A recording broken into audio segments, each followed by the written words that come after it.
जी नमस्कार। आप मुझे ज्योतिष आचार्य नन्हे जी के नाम से जानते हैं। आज के इस वीडियो में हमारी चर्चा का विषय होगा जन्म कुंडली में ग्रहों की ऐसी कौन सी स्थिति होती है जिससे जातक नेत्र रोग से पीड़ित होता है, आई डिजीज से परेशान रहता है, आँख से संबंधित परेशानी बनी रहती है। आइए बात को आगे बढ़ाया जाए। सूर्य प्रकाश का स्रोत होता हुआ हमारे नेत्र का प्रतिनिधि है। चंद्रमा भी सूर्य से प्रकाश लेकर इसका विस्तार करता है। चंद्रमा का भी नेत्र पर अधिकार है। शुक्र दृष्टि यानी कि विजन का कारक ग्रह है। जन्म कुंडली में दूसरे और 12वें भाव के स्वामी क्रमशः दाईं और बाईं आंख के प्रतिनिधि हैं। यह दाईं आंख हो गई, यह बाईं आंख हो गई। तो दूसरे और 12वें भाव के स्वामी क्रमशः दाईं और बाईं आंख के प्रतिनिधि है। अतः आंखों की दृष्टि, अंधता आदि का विचार जन्म कुंडली के दूसरे तथा 12वें भाव, उनके स्वामियों और सूर्य और चंद्रमा तथा शुक्र की अच्छी या बुरी स्थिति से किया जाता है। आइए इसे एक जन्म कुंडली के माध्यम से समझने का प्रयास किया जाए। यह वृष लग्न में जन्म लेने वाले एक जातक की कुंडली आपके सामने पेश है। इस जन्म कुंडली के दूसरे भाव को देखा जाए। इस जन्म कुंडली के दूसरे भाव में चंद्रमा बैठे हुए हैं मिथुन राशि में। चंद्रमा क्षीण हैं, पापी हैं। वह कैसे भाई? तो राहु अधिष्ठित राशि के स्वामी होने के कारण, राहु जहां बैठे हैं वह कर्क राशि है, जन्म कुंडली का तीसरा भाव है। कर्क राशि के स्वामी चंद्रमा होते हैं।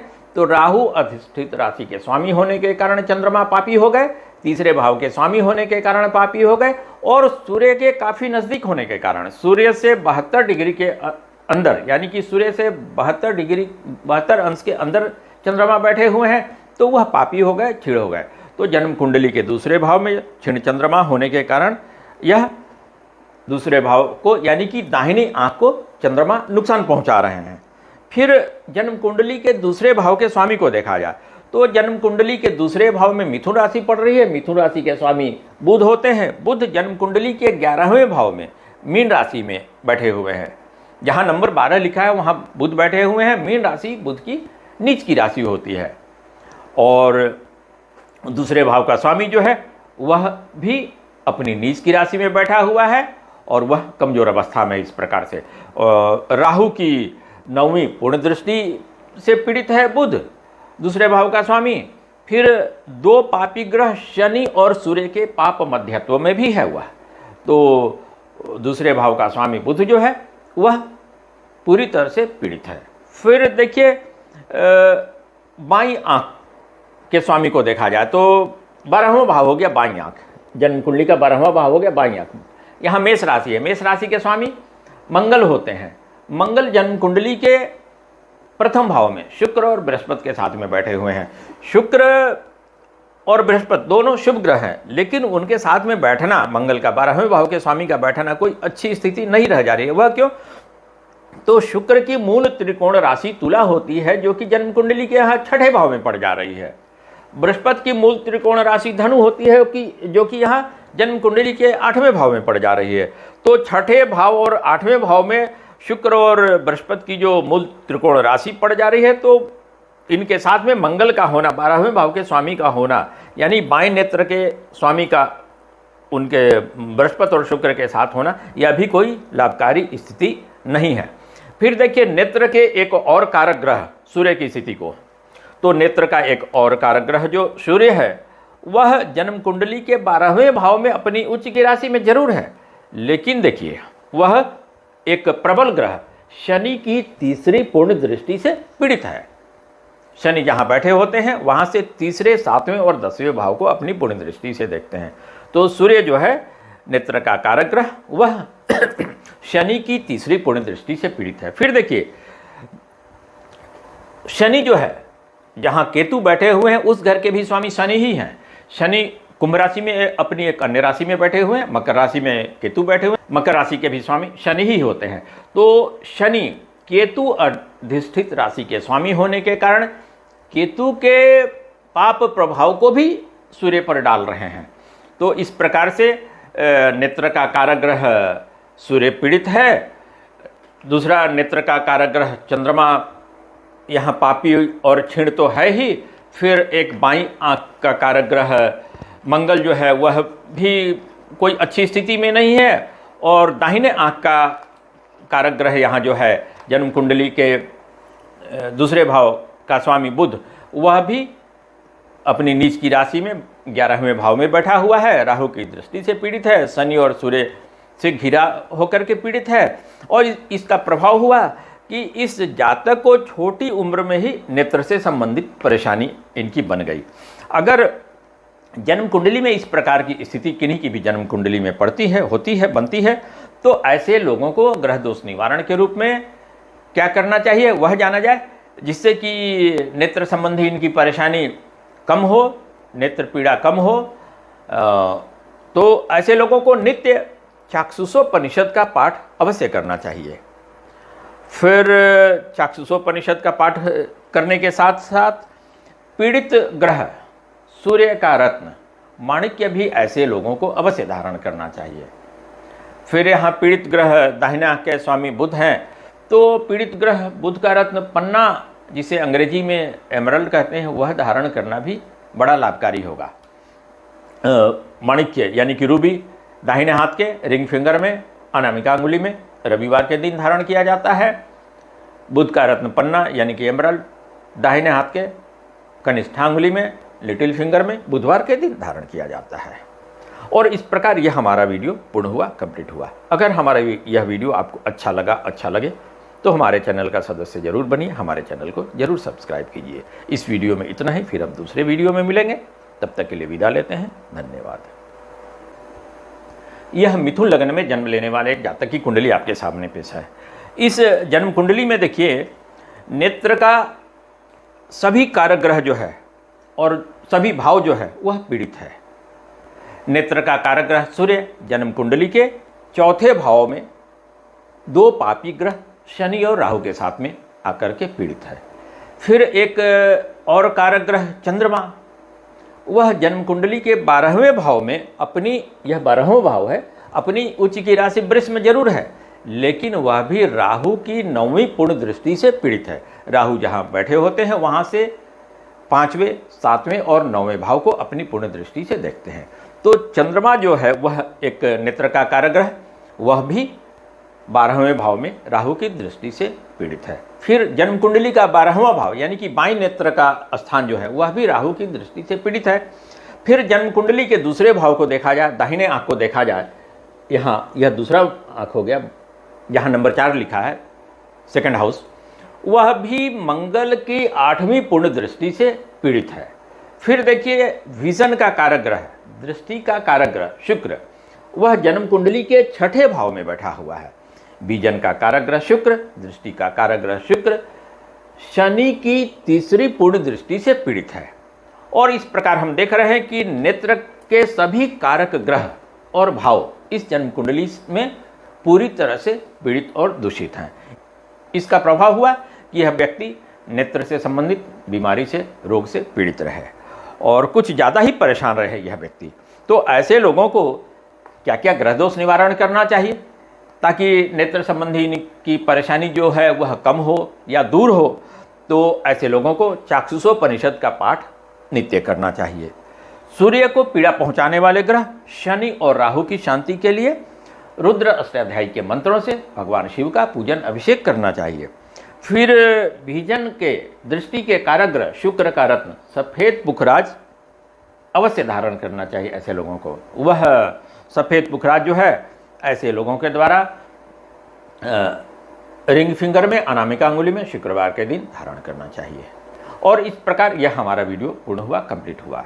अगर हमारा यह वीडियो आपको अच्छा लगे तो हमारे चैनल का सदस्य जरूर बनिए, हमारे चैनल को जरूर सब्सक्राइब कीजिए। इस वीडियो में इतना ही, फिर हम दूसरे वीडियो में मिलेंगे। तब तक के लिए विदा लेते हैं, धन्यवाद। यह तुला लग्न में जन्म लेने वाले एक जातक की कुंडली आपके सामने पेश है।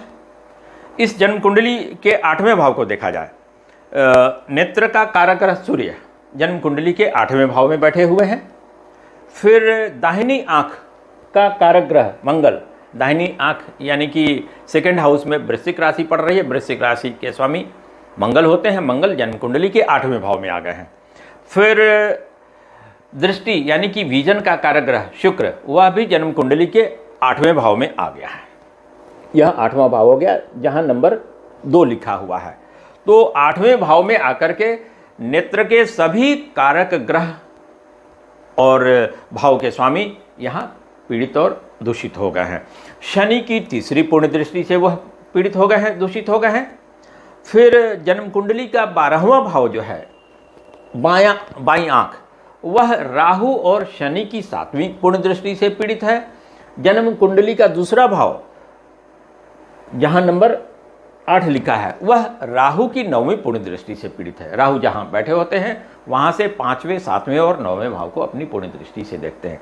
शनि जहां बैठे होते हैं वहां से 3रे, 7वें और 10वें भाव को अपनी पूर्ण दृष्टि से देखते हैं।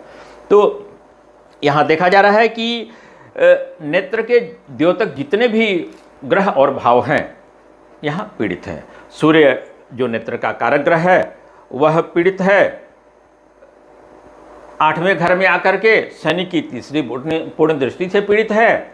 विजन का, दृष्टि का कारक ग्रह शुक्र 8वें घर में आकर के पीड़ित है, शनि की तीसरी पूर्ण दृष्टि से पीड़ित है। दाहिने आंख का स्वामी मंगल जो है यहाँ, वह जन्म कुंडली के 8वें भाव में आकर के शनि की तीसरी पूर्ण दृष्टि से पीड़ित है। फिर चंद्रमा जो है वह भी नेत्र का कारक ग्रह है, वह राहु की 5वीं पूर्ण दृष्टि से पीड़ित है। राहु जहाँ बैठे होते हैं वहाँ से 5वें भाव को अपनी पूर्ण दृष्टि से देखते हैं, 7वें को भी देखते हैं, 9वें को भी देखते हैं। तो एक और जो नेत्र के कारक ग्रह हैं चंद्रमा, वह भी पीड़ित है यहाँ राहु की 5वीं पूर्ण दृष्टि से। फिर बाईं आंख का स्थान जो है वह राहु और शनि की दृष्टि से पीड़ित है। दाईं आंख का स्थान जो है राहु की 9वीं पूर्ण दृष्टि से पीड़ित है। और इसका प्रभाव हुआ कि यह व्यक्ति नेत्र संबंधी परेशानी से, नेत्र संबंधी बीमारी से कुछ ज़्यादा ही परेशान रहे। इनकी परेशानी अगस्त 2005 में केतु की महादशा के शुरुआत से ही शुरू हो गई। फिर अगस्त 2012 में जब शुक्र की महादशा शुरू हुई तो इनकी परेशानी, नेत्र संबंधी परेशानी और भी बढ़ गई और आज के दिन में इनकी दृष्टि मामूली सी रह गई है, मामूली कहिए कि, और न के बराबर इनकी दृष्टि हो गई है। तो ऐसे लोगों को ग्रह दोष निवारण क्या करना चाहिए भाई, जिससे कि नेत्र संबंधी परेशानी कम हो, दूर हो, या उसका प्रभाव कम हो ग्रह दोष का। तो ग्रह दोष निवारण के रूप में ऐसे लोगों को सूर्य से संबंधित रत्न माणिक्य, जिसे अंग्रेजी में रूबी कहते हैं, वह अवश्य धारण करना चाहिए। माणिक्य दाहिने हाथ के रिंग फिंगर में, अनामिका अंगुली में धारण करना चाहिए। फिर विजन का कारक ग्रह, दृष्टि का कारक ग्रह शुक्र का रत्न सफ़ेद पुखराज भी ऐसे लोगों को अवश्य धारण करना चाहिए। वह दाहिने हाथ की कनिष्ठा अंगुली में, लिटिल फिंगर में शुक्रवार के दिन धारण करना चाहिए। और इस प्रकार यह हमारा वीडियो पूर्ण हुआ, कंप्लीट हुआ। अगर हमारा यह वीडियो अच्छा लगे तो हमारे चैनल का सदस्य जरूर बनिए, हमारे चैनल को जरूर सब्सक्राइब कीजिए। इस वीडियो में इतना ही, फिर हम दूसरे वीडियो में मिलेंगे, तब तक के लिए विदा लेते हैं। धन्यवाद। यह धनु लगन में जन्म लेने वाले एक जातक की कुंडली आपके सामने पेश है। यह एक ऐसे व्यक्ति की कुंडली है जो कि छोटी उम्र में ही नेत्र संबंधी परेशानी से पीड़ित हो गए और आगे चलकर इनके आंखों की रोशनी भी चली गई। यहाँ देखिए, शुक्र जो कि नेत्र का कारक ग्रह है, दृष्टि का कारक ग्रह है, विजन का कारक ग्रह है, वह जन्म कुंडली के 5वें भाव में बैठा हुआ है। और 2 पापी ग्रह राहु और शनि के पाप मध्यत्व में है, पाप कर्तरी प्रभाव में है। एक तरफ से राहु से, दूसरे तरफ से शनि से वह घिरा हुआ है शुक्र। यहाँ देखिए, फिर नेत्र का एक और कारक ग्रह सूर्य की स्थिति को देखा जाए। सूर्य जन्म कुंडली के 3रे भाव में बैठे हुए हैं। वह एक तरफ से पापी ग्रह मंगल, दूसरे तरफ से पापी ग्रह राहु से घिरे हुए हैं। फिर देखिए, सूर्य जो है नेत्र का कारक ग्रह, वह शनि की 10वीं पूर्ण दृष्टि से भी पीड़ित है। शनि जहाँ बैठे होते हैं वहाँ से 3रे, 7वें और 10वें भाव को पीड़ा पहुँचाते हैं, देखते हैं। फिर जन्म कुंडली के 12वें भाव को देखा जाए। चंद्रमा जो कि एक और नेत्र का कारक ग्रह है, वह जन्म कुंडली के 12वें भाव में अपनी नीच की राशि में वृश्चिक में बैठा हुआ है। फिर राहु की 9वीं पूर्ण दृष्टि से पीड़ित है। शनि की 7वीं पूर्ण दृष्टि से पीड़ित है हुआ। जन्म कुंडली के 12वें भाव में नेत्र का कारक ग्रह चंद्रमा राहु और शनि की दृष्टि से भी पीड़ित है, और वह अपनी नीच की राशि वृश्चिक में होने के कारण भी पीड़ित है। फिर देखिए दूसरे भाव का स्वामी, दाहिने आंख का स्वामी यहाँ मकर राशि पड़ रही है दूसरे भाव में, तो मकर राशि के स्वामी शनि होते हैं। शनि रोग स्थान में 6ठे भाव में आकर के बैठ गए हैं और जन्म कुंडली के 12वें भाव से अपनी नीच की राशि वृश्चिक स्थित चंद्रमा की दृष्टि से पीड़ित हैं। और इसका प्रभाव हुआ कि इस जातक को छोटी उम्र में ही नेत्र संबंधी परेशानी से और नेत्र संबंधी बीमारी से जूझना पड़ा, और धीरे धीरे फिर इनके आंखों की रोशनी भी चली गई। अगर इस तरह की ग्रह स्थिति बनती है तो ऐसे लोगों को ग्रह दोष निवारण के रूप में दृष्टि का कारक ग्रह, विजन का कारक ग्रह शुक्र का रत्न सफ़ेद पुखराज अवश्य धारण करना चाहिए। फिर एक और नेत्र के कारक ग्रह सूर्य जो है उनका रत्न माणिक्य, जिसे अंग्रेजी में रूबी कहते हैं, वह भी धारण करना चाहिए ऐसे लोगों को। फिर शनि राहु दोष निवारण के रूप में रुद्र अष्टाध्यायी के मंत्रों से भगवान शिव का पूजन अभिषेक करना चाहिए। ऐसे लोगों को चाक्षुषोपनिषद का पाठ नित्य करना चाहिए, वह भी बड़ा लाभकारी होगा। और इस प्रकार यह हमारा वीडियो पूर्ण हुआ, कंप्लीट हुआ। अगर हमारा यह वीडियो आपको अच्छा लगे तो हमारे चैनल का सदस्य जरूर बनिए, हमारे चैनल को जरूर सब्सक्राइब कीजिए। इस वीडियो में इतना ही, फिर हम दूसरे वीडियो में मिलेंगे, तब तक के लिए विदा लेते हैं। धन्यवाद।